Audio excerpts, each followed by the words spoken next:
बिल्कुल बिल्कुल बिल्कुल।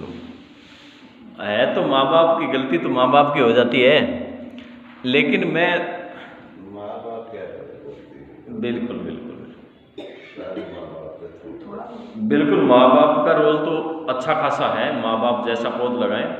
लेकिन देखो अब इसमें क्या है कि कई गणित आ जाते हैं, बोए तो हम ही हैं, काटना भी हमें ही पड़ेगा, और जैसा देखता है वैसा सीखता है, इसमें भी कोई शक नहीं। लेकिन अब पछताए हो तो क्या, जब चिड़िया चुग गई खेत, ये तो लग गए पौधे हैं, अब तो कांटे लगा लिए हमने, अब इन कांटों का समाधान कैसे हो प्रभु जी, फंस गए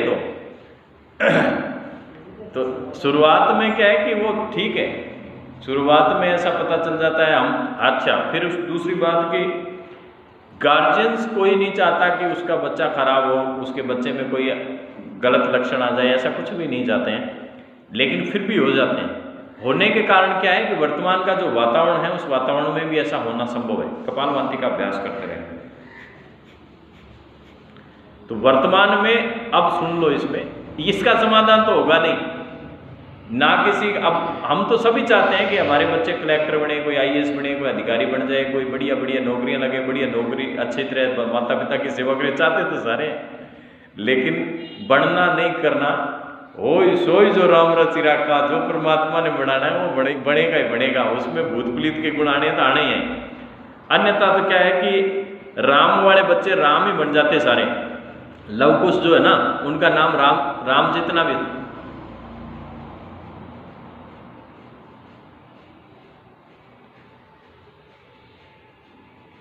हाँ वो ही सही है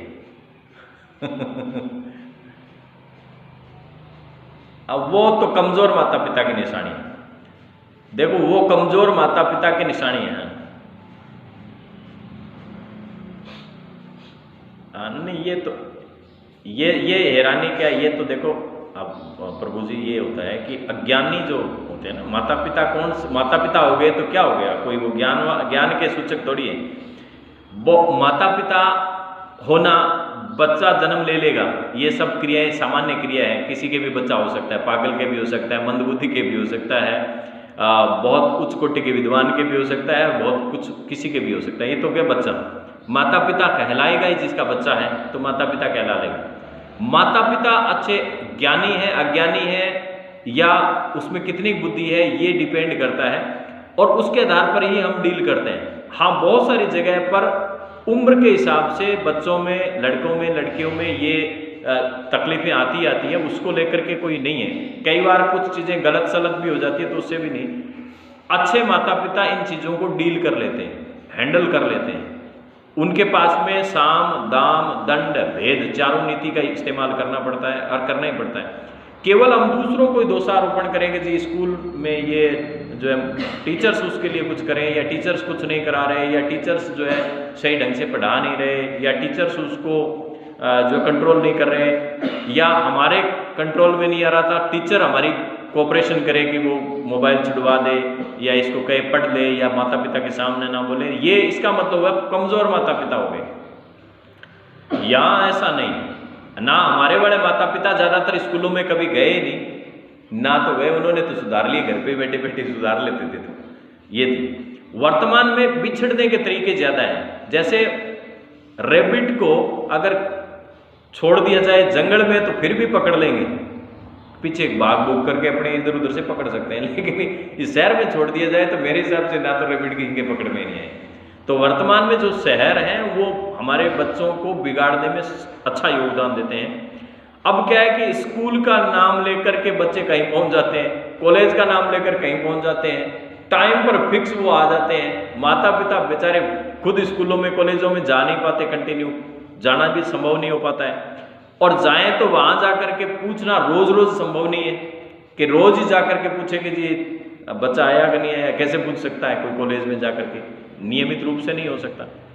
तो ये तो भीतर की बात है कि अगर बच्चे में संस्कार पुष्ट है कोई, ठीक है, किसी गलत संगत से कहीं गलत हो भी जाता है कई बार, तो ऐसी स्थिति में भी अपने को थोड़ा सा ध्यान करके समाधान करना ही पड़ेगा।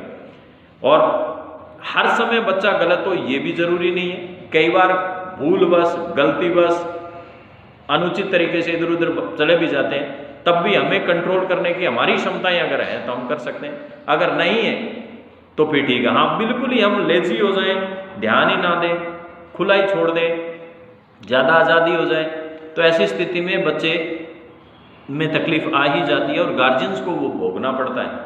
अब यहाँ तो भोग लेंगे, चलो ठीक है, वो अपने करेंगे और कर्म का फल भोगेंगे। पंगा तब पड़ जाता है जब आप बुढ़े हो जाते हैं और या आप जीवन के उस मुकाम पर खड़े हैं जहाँ पर चारों ओर अब ज़्यादा कुछ है नहीं, आपको सहारा अपने बच्चों का ही है, क्योंकि हम लोगों के ज़्यादातर दूसरों का सहारा रहा नहीं है, हमें अपने बच्चों का ही सहारा रहता है।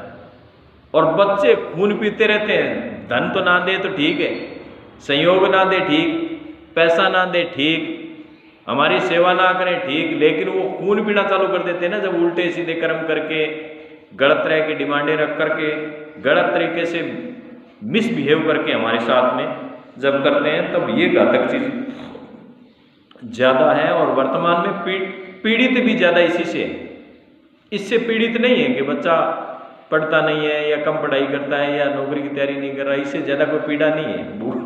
उनको ही पता है कि हमारे पास भी है, जिसको दाल रोटी तो बन जाएगी। कष्ट ज़्यादा देने लगे आजकल, अच्छे माता पिता को भी कष्ट देने लगे बच्चे। अब बच्चे भी क्या है कि अच्छा होता तो क्या है कि जैसा वातावरण होता है ना, जैसा देश वैसा भेष, तो जैसे वातावरण होते हैं तो उसमें वैसी चीज़ें पैदा होती है। अब कोई कहे कि जंगल में जाकर के खुशबूदार जो है खरबूजे, खुशबूदार फूल, खुशबूदार जो है पेड़ एक जगह पर मिल जाए, कांटे कहीं ना मिले, ऐसा संभव नहीं है। तो ये तो हो गए जंगल। अब जंगल में क्या है कि साथ में खुशबू भी है, बदबू भी है, सुंदर भी है, कुरूप भी है, सब कुछ है। अर्थात वर्तमान काल के जो संस्कार हैं वो सब प्रकार के संस्कार जा रहे हैं सीधे के सीधे। पहले तो जाते थे छंट छंट करके कि एक एक संस्कार आता था, साफ सुथरा आता था। अब तो क्या है कि इतने हम निकटतम हैं, इतने हम जुड़े हुए हैं मोबाइलों के माध्यम से, नेटवर्क के माध्यम से, कि वर्तमान में सबसे ज़्यादा पर्यावरण हमारा खराब कर रहा है। और पर्यावरण इतना संकटग्रस्त है जिसकी सीमा नहीं है। अब भगवान राम बचाए, कैसे किसका क्या भला होगा। हो सकता है हम अपने कर्मों का फल भोग रहे हैं, इसमें भी कोई शक नहीं, क्योंकि अगर शास्त्र की बात माने तो शास्त्र ये कहता है कि तुम तुम्हारे कर्मों का फल भोगते हो, तुमने जो बोया है तुम वही काटते हो, तो फिर भोग ही रहे हैं। ऐसे ही मान लें कि हमारी भोग योनि चल रही है और हम भोग रहे हैं। कुछ माता पिता के अच्छी संतानें, अच्छी संतानें का मतलब उनका कहना मानने वाले बच्चे, संस्कारवान बच्चे, उनका नाम रोशन करने वाले बच्चे भी हैं, वो भी हमारे ही घरों में ही हैं। तो उनका प्रतिशत 20-25% वो भी लोग हैं, लेकिन 80% वर्तमान में तामसिक वृत्ति के बच्चे, तमोगुणी, और तमोगुणी के कारण से घरों में और परिवारों में और हर जगह तनाव का वातावरण बना हुआ है। वर्तमान में सबसे ज़्यादा समस्या ये है। और वर्तमान में बीमारियां जो माता पिता की हैं उनमें सबसे ज़्यादा योगदान भी इसी का ही है। वर्तमान में किसी को शुगर है, बीपी है, अस्थमा है, थायराइड है, मोटापा है, दर्द जहाँ जहाँ है, सिर के दर्द हैं, माइग्रेन की तकलीफें हैं, मेंटल डिसऑर्डर्स हैं, इनमें ज़्यादातर योगदान हमारे पारिवारिक वातावरण का बहुत ज़्यादा पड़ रहा है। क्योंकि पारिवारिक वातावरण इतना नुकसानदायक हो रखा है कि उनको झेलते झेलते झेलते डिसऑर्डर पैदा हो जाते हैं। अब इसका समाधान जो है वो जैसे योग आदि, प्राणायाम आदि, मेडिटेशन आदि करते हैं, शास्त्रों की तरफ घूमते हैं, सत्संग करते हैं, तब तो इनका समाधान सीधा ही है, बहुत ईजी समाधान है। ओय सोई जो राम रचिरा का, अपनी तरफ से हम अच्छा करते हैं, अगर बुरा होगा तो होगा। और यदि हम शास्त्रों की तरफ, सत्संग की तरफ, अच्छी धार्मिक जो है बातों की तरफ अगर नहीं अग्रसर होते हैं, संस्कारों की तरफ अग्रसर नहीं होते हैं, तो भोगना पड़ता है रोज रोज। क्योंकि ये ऐसा है जो यूँ समझ लो नरक है और वो रोज़ाना आपको यातना दे रहा है। ये ठीक ऐसे ही है जैसे आपने कोई कर्म करे हुए हैं और डेली आपके डंडे पड़ रहे हैं, वैसे ही होता है। तो ऐसी बहुएँ आ जाती है, वो बहू भी किसी की बेटी होती है, ऐसा ही बेटा निकल जाता है, वो आपका ही है, दूसरों को दोष कहाँ देना। ऐसे कई बार माता पिता, ऐसे कई बार सास ससुर, ऐसे कई बार परिवार के सदस्य हो जाते हैं। ऐसे अपने वाले ठीक निकल जाते हैं, तो कई बार हम जो हम बेटी की शादी करते हैं वो वाले कहीं खुरापाती निकल जाते हैं, वो ठीक निकल जाते हैं तो बेटे वाले खून पीना चालू कर देते हैं। तो तरह तरह के वर्तमान में यातना के तरीके हैं जिनके माध्यम से ये चीज़ें यंत्रणाएं झेल रहे हैं हम लोग सब। लेकिन अब यहाँ पर अगर शास्त्र को घटित करें तो शास्त्र तो ये कहता है कि होय सोय जो राम रचि रखा। ये जितने भी माता है, पिता है, पत्नी है, पति है, भाई है, बहन है, नौकर है, मालिक है, गुरु है, ये सब आपके प्रारब्ध के हिसाब से घटित हो रहे हैं। अर्थात इन सब की कहीं न कहीं आपसे कोई न कोई देनदारी होती है, चाहे अच्छी है शुभ कर्मों की है और चाहे अशुभ कर्मों की है। चाहे आपको ये यश दिलाने के लिए आए हों, चाहे अपयश दिलाने के लिए आए हों, चाहे ये आपके सुख के लिए आए हों, चाहे आपके दुख के लिए आए हों। लेकिन ऐसा शास्त्र और संत तो ऐसा ही कहते हैं कि ये सब जो है पूर्व से ही है। इवन हर चीज़ जितनी भी है ये पूर्व संचित कर्मों के कारण से होती है। आपने पिछले जन्म में जो कुछ किया होता है पूर्व जन्म में, उसके हिसाब से आपको वर्तमान में ये सारे रिश्ते नाते, पति पत्नी, बच्चे, ये सारे मित्र, ये सारे चीज़ें मिलती है। अगर बुरे कर्म हैं तो उसमें बुरे लोग मिलेंगे, प्रताड़ना वाले देने वाले। अच्छे कर्म हैं तो अच्छे मिलेंगे। ये तो है शास्त्र और संतों की बात। और ये बात कुछ हद तक ठीक भी है कि इससे हम ये बात तो समझ ही सकते हैं कि इनको तो अपने को भोगना ही पड़ेगा। हम इनको ठीक करने के लिए कई बार लगे रहते हैं तो ठीक करना संभव नहीं है। एक हद तक उसको चेंज किया जा सकता है, ज़्यादातर उसमें बदलाव की संभावना नहीं है। जो जैसा है उसे स्वीकार करें, चाहे वो पति है, चाहे पत्नी है, चाहे बच्चे हैं, चाहे भाई है, चाहे बंद है। अब उसके बाद में आ गया कि उसका कर्म वो फल भोगेगा। हम चाहते हैं कि वो सुखी रहे, उसको दुख होगा, उसको पीड़ा होगी। माता पिता ऐसा ही चाहते हैं कि उसकी बेटी है, उसका बेटा है, उसकी बहू है, उसका भाई है, जो भी है, उसको कष्ट ना हो, इसके लिए वो बार बार अच्छी सलाहें देते हैं, बार बार उसको टॉर्चर करते हैं, बार बार उसके साथ डांट डपट करते हैं, बार बार उसको थोड़ा प्रताड़ित करते हैं। लेकिन जब हम ये मान लेते हैं कि वो उसके कर्मों का फल है, अगर इसको राजा बनना है तो राजा बनेगा ही बनेगा, और अगर इसको डाकू बनना है तो बनेगा ही बनेगा। हम अपनी तरफ से बहुत सारी संस्कार दे सकते हैं, लेकिन ज़बरदस्ती कुछ भी ज़्यादा स्वीकार नहीं कराया जा सकता, क्योंकि होनी है सो होके रहे, अनहोनी ना होए। तो जो होना है वो होता ही है। हाँ, काफ़ी हद तक हम उसमें बदलाव करने के लिए अपने प्रयास ज़रूर कर सकते हैं। तो कई बार हम लोग जो है मानसिक रूप से परेशान हो जाते हैं बच्चे को चेंज करते करते।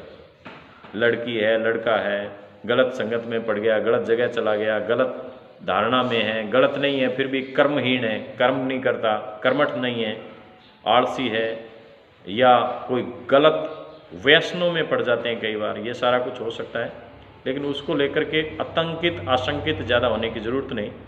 परमात्मा का जब चाबुक चलता है, जब उसको पीड़ा जितनी लिखी है वो तो भोगनी पड़ेगी। वो तभी किसी को गाड़ी निकालेगा जब उसका सुधार होगा, क्योंकि गाड़ी निकालेगा, सामने वाला कुटाई करेगा तो फिर उसमें कहीं ना कहीं बदलाव आएगा। वो जेल जाएगा, जेल जाने के बाद में यातना सहेगा तो फिर दोबारा उसमें स्वभाव में सुधार आएगा। कुछ लोग बात से ही सुधर जाते हैं, कुछ लात से सुधरते हैं, और कुछ लोगों को जेल तक जा कर के सुधरना पड़ता है, कानून से सुधरते हैं। और ये सारे पुराने जो साधन हैं उनमें साम दाम दंड भेद, ये चारों नीतियाँ कहीं न कहीं लागू होती है। तो ये पीड़ाएं जो है इन सब, ये भी हमारे लिए विषकारी है। इन विषकारी पीड़ाओं को झेलना ही पड़ेगा। किसी की पत्नी थोड़ी स्वभाव में अलग है तो भी झेलें, पति अलग है स्वभाव में तो झेलें, बच्चे अलग हैं तो झेलें, भाई अलग है तो झेलें, बंद अलग है तो झेलें, बच्चे अलग हैं तो झेलें। क्यों झेलें? क्योंकि वो उसका प्रारब्ध है, और प्रारब्ध के कारण से वो ऐसा घटनाक्रम कर रहा होता है। उसको उसकी बुद्धि नहीं आती है, और जिस दिन सद्बुद्धि आएगी उस दिन ऑटोमेटिक तुरंत चेंज हो जाएगा। वो फिर किसी घटना से, फिर किसी संगत से, फिर किसी परमात्मा की कृपा से, या अपने पुण्य कर्मों के फलों से वो ऑटोमेटिक चेंज हो सकता है।